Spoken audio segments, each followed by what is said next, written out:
Hello, everyone. My name is Yolanda Babb, and in this presentation, I will examine how the flipped classroom method enhances students' instruction. The objectives goes as follows. Blended learning in the flipped classroom. What is the flipped classroom method and model? Challenges, best practices, how teachers can advocate for enhancing education, and how it relates to the Gardner Web standards. Meet Ms. Babb. She is a sixth grade math teacher who struggles with time management in her classroom. Every day, she feels as if there isn't enough time in her day centered around small group instruction. She also has difficulties with integrating technology in her instruction. Hey, you're making it sound as if I'm not a great teacher. You are, Miss Babb. You are passionate, resilient, and dedicated to enhancing both students and other educators. This is why great teachers like you follow the guidelines of the North Carolina Professional Teaching Standards. The North Carolina Professional Teaching Standards serves as a guide to how teachers can effectively enhance students' learning. On the day of her monthly professional development trainings, she was able to sign up for a workshop that would transform the way she would use technology in her classroom. It was here where she was introduced to the wonders of using the flipped classroom blended learning strategy. Blended learning allows the teacher to maximize student-centered instruction within the classroom. Blended learning uses the power of technology to create more engaging, efficient, and success-oriented learning environment. How much of my instructional time is needed to be considered a blended learning classroom? Well, the University of Central Florida defines blended learning as a course where 30 to 70% of the instruction is delivered online. Using the flipped classroom method would provide the time for integrating technology in student instruction and learning. With all of this going on, does that mean I do not have to teach anymore? Not at all. On the contrary, the flipped classroom method uses the student-centered instruction, such as the group discussion and teachers' individual assistance. Short video lectures are viewed by students at home before the class session, while in class is devoted to exercises, projects, or discussions. The teachers uses videos to either introduce, remediate, or enrich students' learning. The students are also in full control of these videos. Students can watch, rewind, and fast forward these videos as needed. Low and Hughes state that implementing the flipped classroom method should consist of two elements. One, direct computer-based individual instruction outside the classroom through video lectures, and two, interactive group learning activities inside of the classroom. Leanne Langford has over 25 years experience in the field of instructional design, project management, performance consulting, e-learning, and facilitation. In her 2013 article entitled Learning Cycle for the Flipped Classroom, she describes activities teachers can use as they implement the flipped classroom strategy.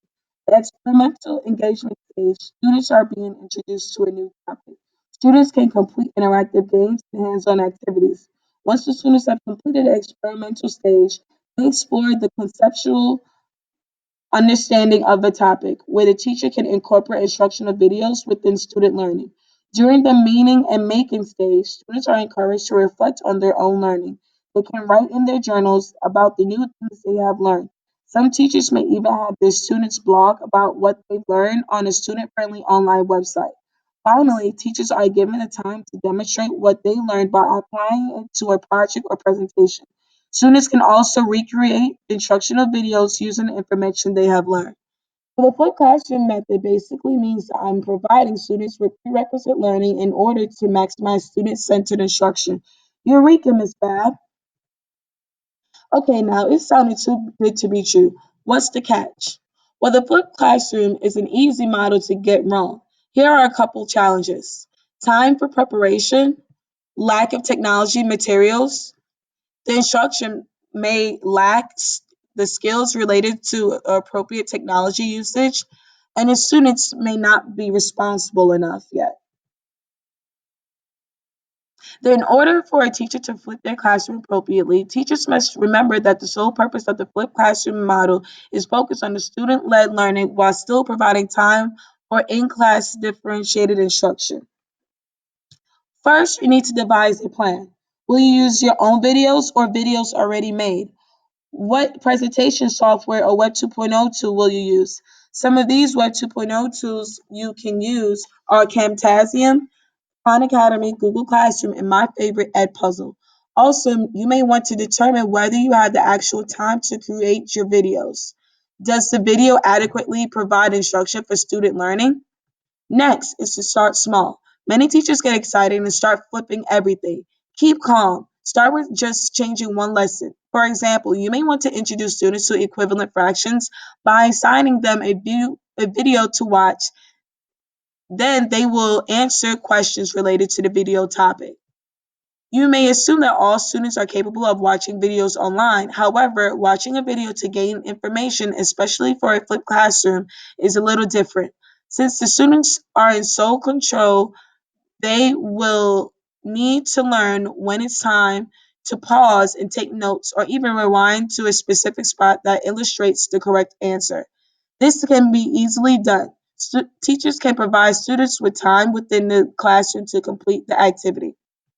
Low and Hughes suggests teachers to prepare a few additional copies of flipped learning materials on flash drives or DVDs for the students who do not have internet connection at home. A great way to also gain more knowledge is to seek in workshops like I did to enhance your own professional skills. That is absolutely correct. How can I inform other educators about the advantages of using the flipped classroom method?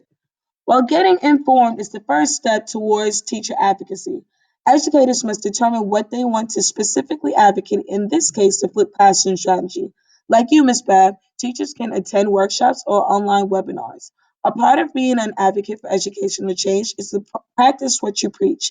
It would be very hard to convince your colleagues to start on a new project if no one has successfully used it before.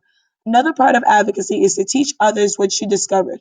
According to the North Carolina Teacher Leadership Standards, great teacher leaders are those who plan and deliver professional support throughout using effective adult learning strategies. These are the Gardner Webb standards related to this project. Standard 1 on teacher leadership, Standard 3 content and curriculum expertise, and Standard 4 on student learning. So I am an advocate for educational change. I am confident. Yes, you are. Hopefully, from the knowledge this presentation, you are able to help other educators implement and believe in the wonders of the flipped classroom method. Before the end of this video, the references I use will be addressed. Thanks for watching.